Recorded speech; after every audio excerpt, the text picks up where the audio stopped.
पश्चिम बंगाल में हिंदुओं पर लगातार हमले हो रहे हैं। आपने देखा होगा कि किस तरह से मालदा में हिंदुओं पर हमले किए गए और लगातार वीडियो जारी करके ये कहा गया कि इलाके में एक भी हिंदू नहीं रहने देंगे और पुलिस प्रशासन कुछ नहीं कर पाएगी। तो सबसे बड़ा सवाल यही उठता है कि आखिर इतनी बड़ी शय कहां से मिल रही है। उसके बाद ही एक दिन बाद ही मुर्शिदाबाद में शिवलिंग की घटना आती है सामने कि शिवलिंग पाया गया मस्जिद में, जिसके बाद इलाके में तनाव की स्थिति हो जाती है। पुलिस के सामने में ही जो मुस्लिम समुदाय के लोग होते हैं वो हिंदुओं पर हमले की बात करते हैं और बहुत बड़ी संख्या में जो है मुस्लिम समुदाय के लोग इकट्ठा हो जाते हैं। और आपको यह भी बता दूं कि मुर्शिदाबाद जो है, जहां पर मुस्लिम समुदाय की संख्या ज़्यादा है, जहाँ पर हिंदुओं की संख्या कम है, हिंदू वहाँ पर सबके खो चुके हैं। उसके बाद वाले दिन तीसरी घटना की हम जिक्र कर रहे हैं। तीसरे दिन मुर्शिदाबाद में ही पान के खेतों में, हिंदुओं के पान के खेतों में आग लगा दी जाती है। यानी कि साफ जो तस्वीरें सामने आ रही है उससे यही साबित होता है कि हिंदुओं को लगातार निशाना बनाया जा रहा है। ऐसा देखिए हम भी कह रहे हैं और साथ ही जो बीजेपी के नेता हैं उन्होंने भी आरोप लगाया है कि जो टीएमसी की जो सरकार है वो तुष्टीकरण की राजनीति कर रही है। टीएमसी की सरकार जो मुस्लिम समुदाय के लोग हैं उन्हें किसी भी तरह से रोकने में नाकाम रही है। लगातार जो है हिंदुओं पर अत्याचार जगह जगह देखे गए हैं।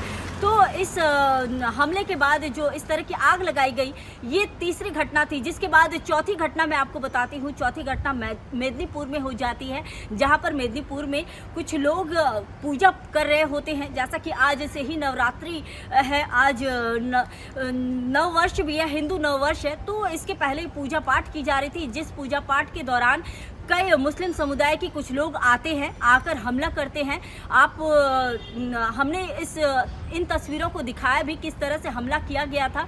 और इस हमले के दौरान लगभग जो है 10 से ज़्यादा लोग घायल हो जाते हैं। और इस हमले के बाद जो आरोप जो लगाए जा रहे हैं स्थानीय के द्वारा या फिर बीजेपी के द्वारा कि किसी की गिरफ्तारी नहीं हो रही है, यानी कि जो आरोपी है उनकी गिरफ्तारी नहीं हो रही है। लेकिन अगर पुलिस प्रशासन की बात करें तो पुलिस प्रशासन कह रही है कि हमने गिरफ्तार किया है, लेकिन जो स्थानीय हैं वो कह रहे हैं जो आरोपी है उन्हें कहीं ना कहीं बचाने की कोशिश की जा रही है। तो देखिए सबसे बड़ा सवाल जो बार बार हम उठाते आ रहे हैं कि आखिर इन्हें ये शय कहां से मिल रहा है, आखिर ये घटनाएं जो हैं ये कैसे घटित हो रही है। क्योंकि इतनी ज़्यादा संख्या में जो बार बार जो इस तरह की घटनाएं हमें देखने को मिलती है पश्चिम बंगाल में, चाहे वो रामनवमी का समय हो या फिर दुर्गा पूजा हो, काली पूजा हो, होली के समय हो, कहीं ना कहीं कुछ ना कुछ घटनाएं हमें देखने को मिलती है जहां पर हिंदुओं के ऊपर अत्याचार देखा जाता है। हिंदुओं की शोभा यात्रा पर हमले हमने देखे हैं। पिछले साल रामनवमी के दौरान मुर्शिदाबाद में ही शोभा यात्रा पर पत्थरों से हमले किए गए। उसके बाद जो है कई ऐसे पूजा पाठ होते हैं जहां पर पुलिस फोर्स तैनात होती है। हावड़ा में जब शोभा यात्रा पिछले साल निकाली गई थी तो 700 की संख्या में पुलिस फोर्स तैनात थी चारों तरफ से, और साथ ही ड्रोन से निगरानी की जा रही थी कि किसी तरह की कोई अनहोनी ना हो जाए। तो सबसे बड़ा सवाल यही उठता है कि आखिर हम अपने ही देश में, यानी कि हिंदू अपने ही देश में क्यों सुरक्षित नहीं है, उन्हें अपने त्यौहार मनाने की क्यों नहीं जो है खुलेआम से आज़ादी से क्यों नहीं त्यौहार मना पा रहे हैं। वहीं आप देखिए कि एक दिन पहले ही ममता बनर्जी जो कि अभी लंदन में है, वो जब वहाँ पर संबोधित कर रही थी प्रेस कॉन्फ्रेंस के दौरान, उनसे सवाल किया गया जिसके बाद वो भड़क जाती हैं। उनसे सवाल यही किया गया कि आखिर हिंदुओं के साथ जो अत्याचार हो रहे हैं उस पर वो क्या कहेंगी, जिस पर वो भड़क जाती है।